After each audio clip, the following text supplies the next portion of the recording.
जिज्ञासु दर्शकों, बहुत बहुत अभिनंदन है। स्वागत है आप सभी का इस चैनल पर।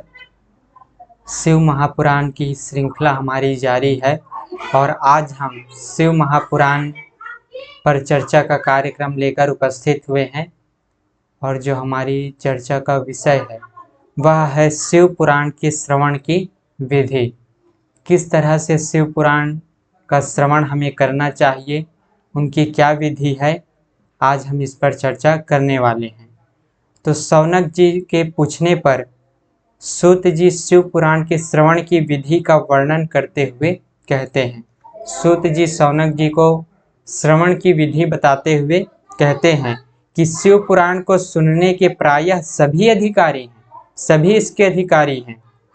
शिव उपासक के अतिरिक्त गणेश भक्त, शाक्त, सूर्य उपासक, वैष्णव और इसके साथ ही ब्राह्मण, क्षत्रिय, वैश्य, शूद्र, चारों वर्णों के स्त्री पुरुष एवं ब्रह्मचारी, गृहस्थ, वानप्रस्थ, सन्यासी, ये सभी सकाम भाव अथवा निष्काम भाव से शिव महापुराण की कथा का श्रवण कर सकते हैं, शिव महापुराण को सुन सकते हैं। किंतु जो लोग विष्णु और शिव में भेद दृष्टि रखते हैं, जो विष्णु और शिव में भेद करते हैं, अंतर करते हैं, छोटा बड़ा बनाते हैं, शिव भक्ति से रहित हैं, पाखंडी है, हिंसक हैं तथा दुष्ट हैं, नास्तिक हैं, पर स्त्री, पराया धन तथा देव संपत्ति के हरण के लिए लुब्ध रहते हैं, वे कथा श्रवण के अधिकारी नहीं हैं। ऐसे लोग इस कथा के श्रवण के अधिकारी नहीं है। इस प्रकार से सूत जी शौनक जी से कहते हैं। और आगे बताते हुए कहते हैं कि श्रोता को चाहिए कि वह ब्रह्मचर्य का पालन करे। शिव महापुराण सुनने वाले को चाहिए, श्रोता को चाहिए कि वह ब्रह्मचर्य का पालन करे। ब्रह्मचर्य का पालन करना मतलब अपनी ऊर्जा को व्यर्थ नष्ट न करना, इंद्रियों को वश में रखना। पृथ्वी पर सोए, सत्य बोले, ये जो है एक श्रोता को इस नियम का पालन करना चाहिए। ये जो है सूत जी शौनक जी से कहते हैं, ब्रह्मचर्य का पालन करे, पृथ्वी पर सोए, सत्य बोले, जितेंद्रिय रहे, अपनी इंद्रियों को जीत कर रखे, अपनी इंद्रियों को अपने वश में रखे, नियंत्रण में रखे, तथा कथा की समाप्ति तक पत्तल पर भोजन करे, तथा लोभ एवं हिंसा आदि से रहित हो। कुछ नियम का पालन अगर हम न भी कर पाएं, जैसे हम पत्तल पर भोजन न कर पाएं, क्योंकि जो है देश काल परिस्थिति के अनुसार हमें चलना पड़ता है, तो अभी जिस थाली पर जिस प्रकार से हम भोजन करते हैं वैसा ही हम भोजन करें, लेकिन यहाँ पर बताया गया है कि पत्तल पर भोजन करें तो ज़्यादा अच्छा है। मतलब नियम में बताया गया है पत्तल पर भोजन करें, लेकिन देश काल परिस्थिति के अनुसार अगर ऐसा हम नहीं भी कर पाते हैं, इस साधन को अगर हम व्यवस्था नहीं बना पाते हैं, इस साधन का व्यवस्था नहीं कर पाते हैं, तो भी चलेगा। हम जैसा भोजन करते हैं थाली पर वो हम करें, लेकिन बाकी जो है उनका पालन हम करें। जैसे पृथ्वी पर सोएं, अगर पृथ्वी पर सोना सब को ठीक नहीं लगता या सभी लोग नहीं सो पाते तो उसको भी हम छोड़ सकते हैं, लेकिन बाकी हमसे जितना भी बन पाए उस नियम का हमें अवश्य ही पालन करना चाहिए। ब्रह्मचर्य का पालन करना चाहिए। जमीन पर अगर संभव हो तो सोएं, सत्य बोलें, जितेंद्रिय रहें, कथा की समाप्ति तक पत्तल पर भोजन करें अगर संभव हो तो, नहीं तो हम जैसा जो है जिस प्रकार से हमारी दिनचर्या है, जिस प्रकार हम भोजन करते हैं थाली से, स्टील, कांसे आदि की थाली से, उस प्रकार से हम भोजन करें, लेकिन कोशिश करें कि पत्तल पर भोजन करें, ऐसा कहा जा रहा है। पृथ्वी पर सोएं, कोशिश यही होना चाहिए, तथा लोभ एवं हिंसा आदि से रहित हो, और काम, क्रोध, लोभ, मोह, मद, मात्सर्य, ईर्ष्या, राग, द्वेष, पाखंड एवं अहंकार को भी छोड़ दें, इन सब का त्याग कर दें। श्रोता को सदा विनयशील, सरल चित्त, पवित्र, दयालु, कम बोलने वाला तथा उदार मन वाला होना चाहिए। यही जो है शिव महापुराण की कथा के अधिकारी हैं। जिसमें ये समस्त गुण हो वही शिव महापुराण की कथा के अधिकारी हैं। हमें इस योग्य बनाना चाहिए। हमें अपनी बुरी आदतों को दूर करके अच्छी आदतों को अपनाना चाहिए। कथावाचक के लिए संयमी, शास्त्रज्ञ, शिव आराधना में तत्पर, दयालु, निर्लोभी, दक्ष, धैर्यशाली तथा वक्तृत्व शक्ति से संपन्न उत्तम माना गया है। इस प्रकार का गुण अगर है तो वो एक श्रोता के लिए उत्तम माना गया है।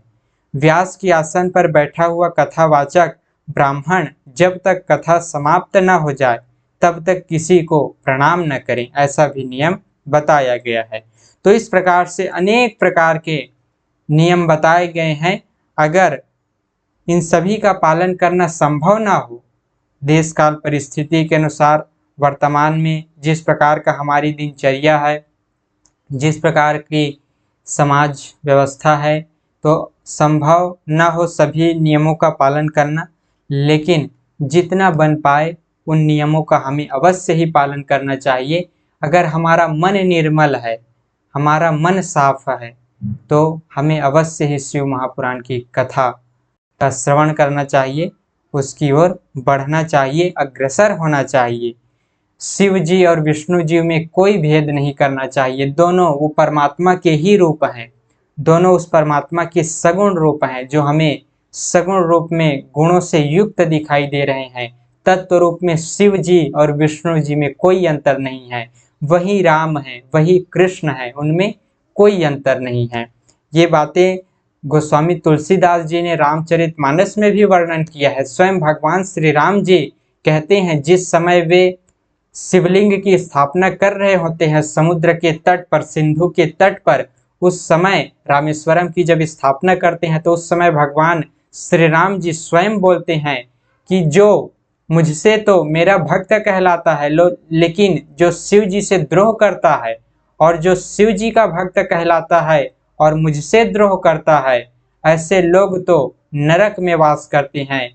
इस प्रकार से भगवान श्री राम जी ने कहा है। कहने का तात्पर्य ये है कि शिव जी और श्री राम जी, विष्णु जी में कोई अंतर नहीं है, वो परमात्मा के ही रूप हैं। अलग अलग रूप में वही ईश्वर, वही परमात्मा अलग अलग रूप में अभिव्यक्त हो रहा है, अलग अलग रूप में प्रकट होकर के अनेक प्रकार की लीलाएं कर रहे हैं। तो शिव महापुराण के श्रोता को शिव जी और विष्णु जी में भेद नहीं करना चाहिए, भेद दृष्टि नहीं रखना चाहिए, पाखंडी नहीं होना है, हिंसक नहीं करना है, मन वचन कर्म से किसी को दुख नहीं देना है, पीड़ा नहीं देना है। और पर स्त्री, पराया धन, देव संपत्ति के हरण के लिए लुब्ध नहीं रहना है। वे कथा श्रवण के अधिकारी नहीं है। जो लोग इस प्रकार का कार्य करते हैं, पाखंड करते हैं, हिंसा करते हैं और हिंसा करते हैं तथा देव संपत्ति के हरण के लिए लुब्ध रहते हैं, जो देव संपत्तियां हैं, जो प्रकृति की जो दैविक संपत्ति हैं, उनका हरण करते हैं, उनको नुकसान पहुंचाते हैं, ऐसे लोग शिव महापुराण के कथा के श्रवण के अधिकारी नहीं हैं। ब्रह्मचर्य का पालन करें, अपने इंद्रियों को वश में रखें, अपना जीवनचर्या नियंत्रित रखें, संतुलित रखें, यथासंभव पृथ्वी पर सोएं। इस प्रकार से भी कहा जा रहा है। सत्य बोले, जितेंद्रिय रहें, कथा की समाप्ति तक पत्तल पर भोजन करें, पत्तल पर भोजन करें तथा लोभ एवं हिंसा आदि से रहित हो। काम, क्रोध, लोभ, मोह, मद, ईर्ष्या, राग, द्वेष, पाखंड, अहंकार का त्याग कर दें।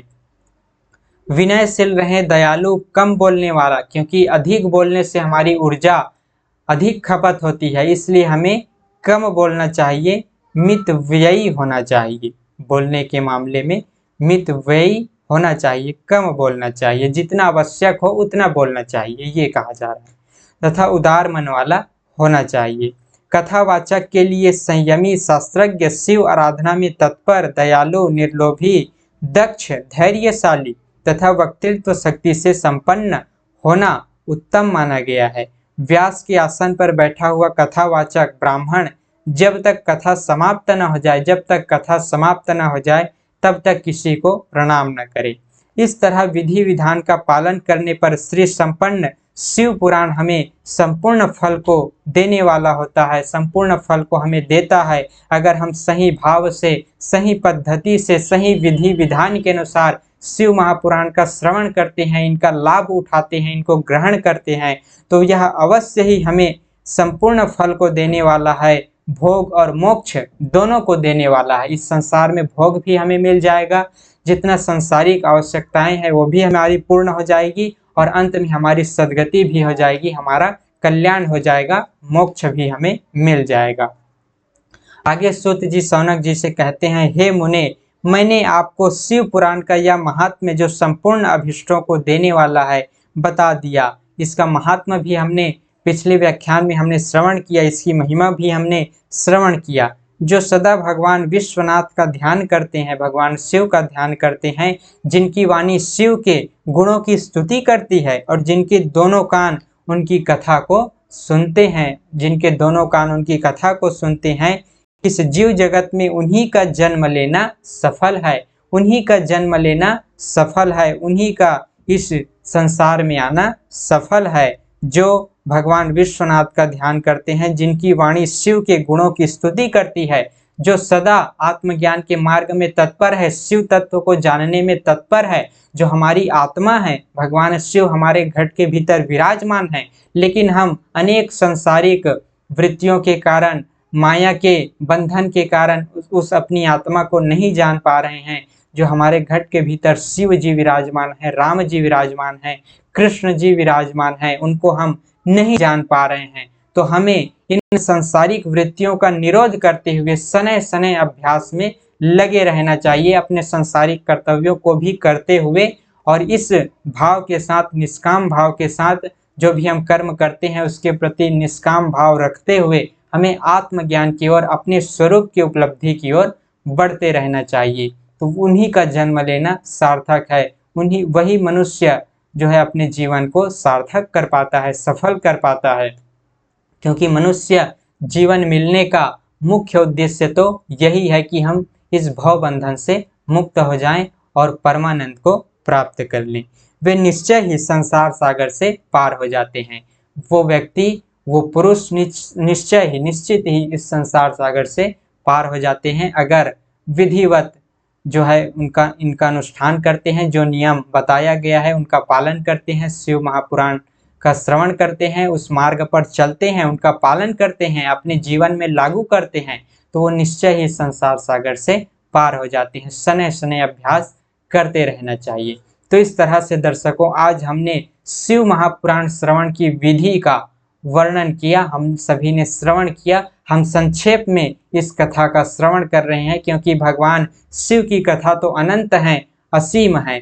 हम संक्षेप में इनको समझने का प्रयास कर रहे हैं, ताकि हम इनके रहस्य को समझ पाएं, संक्षिप्त में मर्म को समझ पाएं और अपने जीवन को सही दिशा की ओर ले जा पाएं। तो आज के इस व्याख्यान को हम यहीं पर विराम देते हैं।